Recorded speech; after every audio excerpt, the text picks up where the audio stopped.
అమిత్ షా సాక్షాత్తు రాజ్యసభలో బాబాసాహెబ్ భీమరావు అంబేద్కర్ ను అవమానం చేశాడు. రాజ్యాంగంలో ఆయన రాస్తే ఆ రాజ్యాంగం రాసిన అధినేతనే ఇన్సల్ట్ చేయడం మీరు చూశారు. అప్పుడు రాజ్యాంగాన్ని అవమానం చేశారు. ఇప్పుడు భారతదేశ స్వాతంత్రాన్ని అవమానం చేస్తున్నాడు.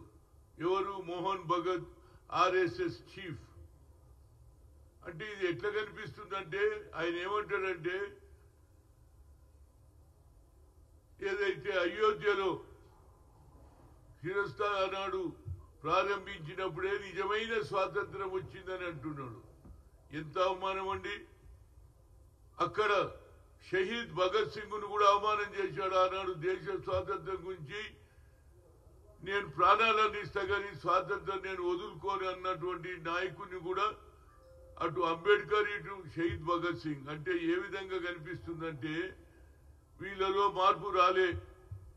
కేవలం ఏమిటి అంటే పొలిటికల్ మైలేజ్ తీసుకున్న దానికి ఇవాళ మా నాయకుడైనటువంటి రాహుల్ గాంధీ మాట్లాడితే దాన్ని కూడా మీరు తప్పు చేస్తారు.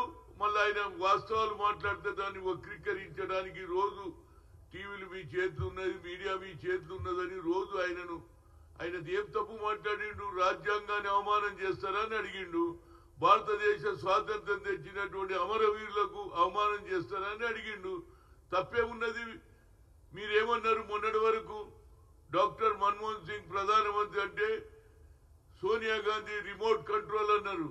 ఇవాళ మీ రిమోట్ కంట్రోల్ ఎక్కడుందో మోహన్ భగత్ చేతిలో ఉన్నదా అని నేను అడుగుతున్నా. నిజంగానే చిత్తశుద్ధి ఉంటే రోజు స్టేట్మెంట్ ఇస్తున్నారు బీజేపీ ఎంపీలు. దీని మీద ఎందుకు మాట్లాడారు? మీ ప్రధానమంత్రి ఎందుకు మాట్లాడాడు? జరిగింది ఏదో పార్లమెంట్ లో తప్పు జరిగితే దాన్ని సరిదిద్దుకునే బదులు దాని గురించి మీరు మాట్లాడరు. ఆఖరికి స్వాతంత్రం తెచ్చి ఎంతమంది త్యాగాలు చేశారండి, ఎంతమంది జైల్లోకి పోయారండి.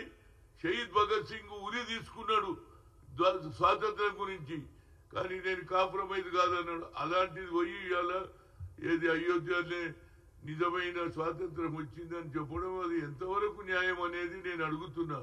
ఇది ప్రజల్లో తీసుకుపోవాలి. ప్రతి కార్యకర్త సంవిధాన్ బచావ్ అనే నారతోటి మనం చెప్పాలి. ఎందుకంటే వీళ్ళ ఆలోచన చరిత్రను వక్రీకరిస్తున్నారు. రేపు ఏదైనా క్వశ్చన్ వేసిననుకో ఎస్ఏ కాంపిటీషన్, డిబేట్ కాంపిటీషన్లు అంటే స్వాతంత్ర్యం ఎప్పుడు వచ్చిందంటే వీళ్ళు అయోధ్య ఓపెన్ అయినప్పుడు వచ్చిందని పిల్లలు రాస్తారా లేదా? ఏమన్యాయం అండి! అంబేద్కర్ రాష్ట్ర రాజ్యాంగాన్ని కూడా నువ్వు అవమానం చేస్తావు. దేవుని పూజ చేస్తే స్వర్గానికి పోతావని చెప్తావు.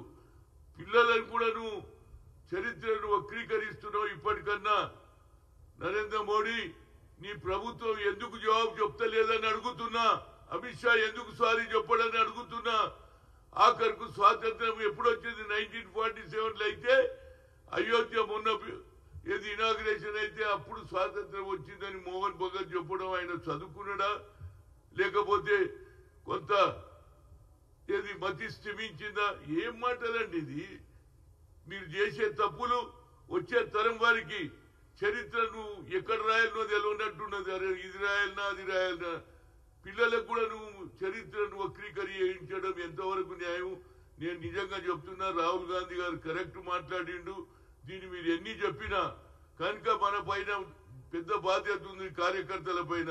భారతదేశంలో తప్పనిసరిగా ప్రతి ఒక్క పౌరుడు చరిత్రను వక్రీకరిస్తున్న దాని వ్యతిరేకంగా అక్కడ ఏది సంవిధాన్కు బచావని, రాజ్యాంగాన్ని కాపాడాలని, అదేవిధంగా ఇవాళ స్వాతంత్రం 1947లో షహీద్ భగత్ సింగ్ లాంటి వాళ్ళు ప్రాణాలు త్యాగాలు చేసి జైళ్ల పాలయ్యి ఎంతో మంది చనిపోయి ఈ దేశానికి స్వాతంత్రం మహాత్మా గాంధీ, పండిట్ జవహర్లాల్ నెహ్రూ, సర్దార్ వల్లభాయ్ మౌలానా గారు తెచ్చిన స్వాతంత్రానికి వక్రీకరిస్తున్నారని దేశ ప్రజలకు చెప్తేనే తెలుస్తుంది. ఎందుకంటే వీళ్ళు మాట్లాడే మాటలు ఎట్లున్నాయంటే చరిత్రను వక్రీకరించి కేవలం వీర్ సవార్కర్ కార్యక్రమం మొదలు పెట్టిండ్రు.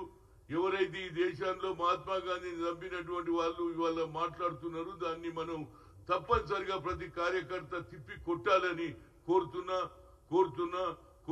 దీన్ని ఖండిస్తున్నా. వాస్తవాలను ప్రజలకు వక్రీకరించుతున్నటువంటి ఎన్డీఏను బజార్ల ప్రతి ఒక్కరు కూడా చెప్పాలి. ఈ ఎన్డీఏకు బుద్ధి చెప్పకపోతే ఇలాంటి మాటలే మాట్లాడుతూ చరిత్రను వక్రీకరించే కార్యక్రమాన్ని మనం అడ్డుపడాలి. వాస్తవాలు ప్రజలకు చెప్పాలని కోరుతున్నా. Thank you.